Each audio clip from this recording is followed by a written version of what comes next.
Here we are at the National Latino Congreso in downtown Los Angeles. What do you say to these folks that want to vote Democratic? Well, I tell them it hasn't worked. We've tried that. It hasn't worked. And people like to romanticize the Clinton-Gore years. The Clinton-Gore administration engaged in economic sanctions with Iraq that killed probably somewhere around 5 million children under the age of 5. And Madeleine Albright defended it, saying, well, we think it's worth it. But you don't hear about that. People romanticize this idea that the Democrats somehow represent peace, love, and understanding. These are politicians that were willing to engage in, international violence to try to shake the press off of them. And of course, look at Nancy Pelosi. She said, make me the speaker, I'll end the war. We made her the speaker, and the war appropriations went up by $50 billion. So from about 110 to about 160 billion the first year she was speaker, and this year I think it's up to 180 billion. And let me say this, she loves going around talking about how President Bush is pathetic and he's the worst president. Well, she's the worst speaker we've ever had. This is the worst Congress we've ever had because they will not do what they said that they would do. What can people do now? We've got people in office that have made bold promises that are heading our Congress. I think you don't reward people who break their promises, and you have to reward candidates that have worked on behalf of issues that you care about. Never give somebody a vote because they support a single issue.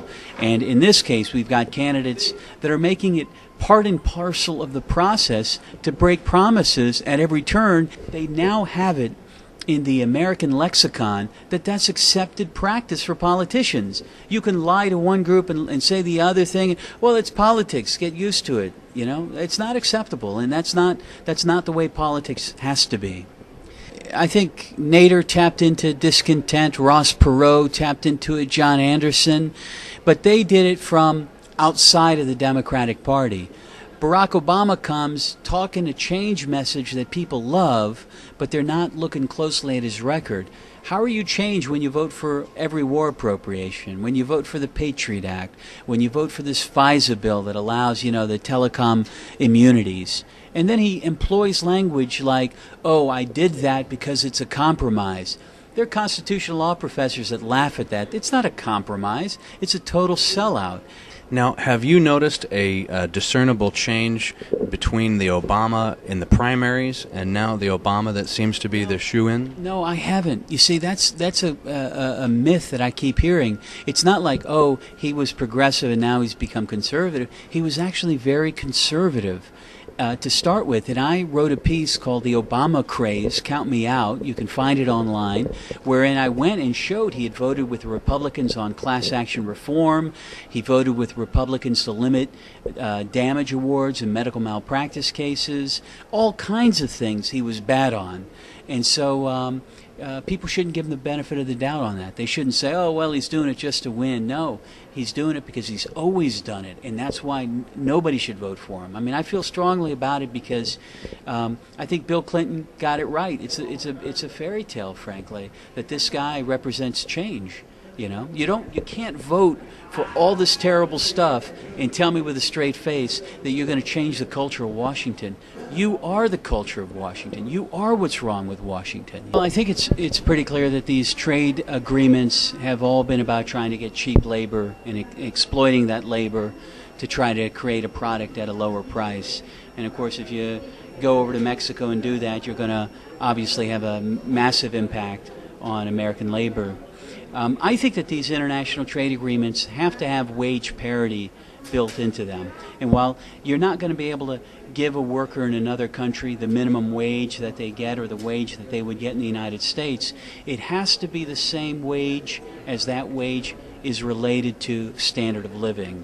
And then I think there have to be environmental protections. There got to be other worker protections so that a corporation can't just go to Mexico and wipe out its workforce in the United States.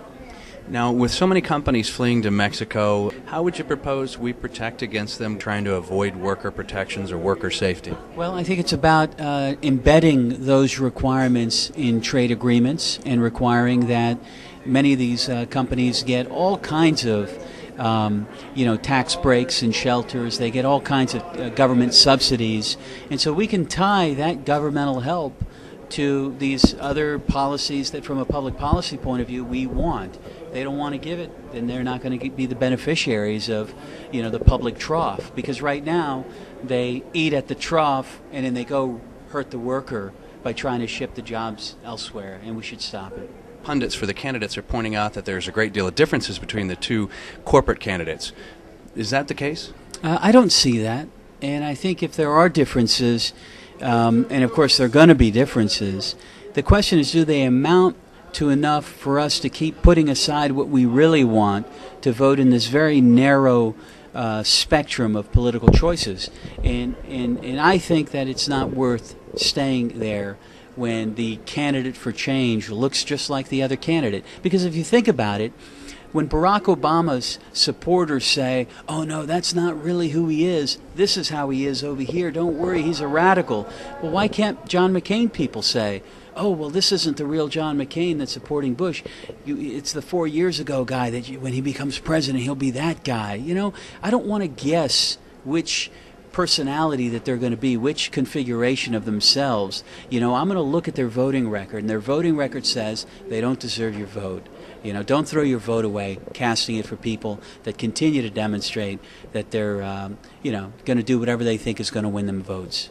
It seems that the Nader Gonzales ticket is putting things back on the table that are no longer on the table for the corporate candidates. Yeah, I think that we have made it clear that we're against the war, that we would get out, that we're not talking about moving troops from Iraq to Afghanistan, that there's not a semantic game that we're playing. We're not interested in private contractors in Iraq.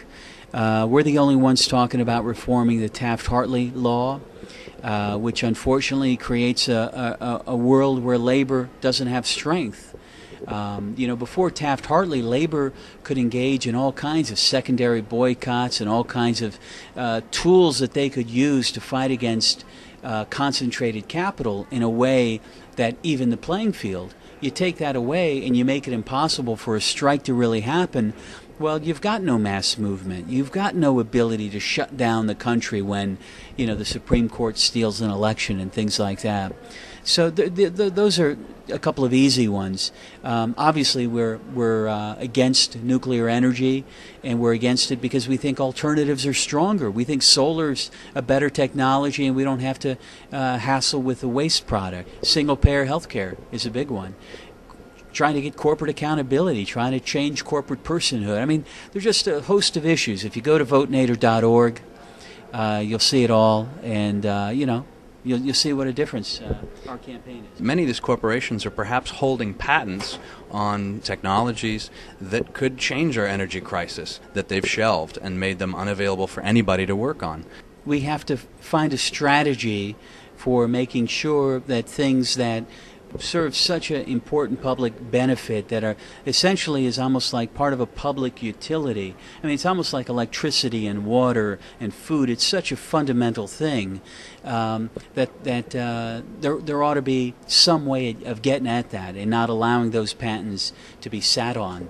And I think that that's something that could be legislated. But you got to have the will to do it. If you don't have the will, no one's even going to talk about it.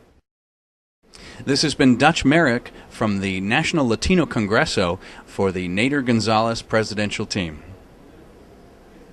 Don't throw your vote away, casting it for people that continue to demonstrate that they're, going to do whatever they think is going to win them votes.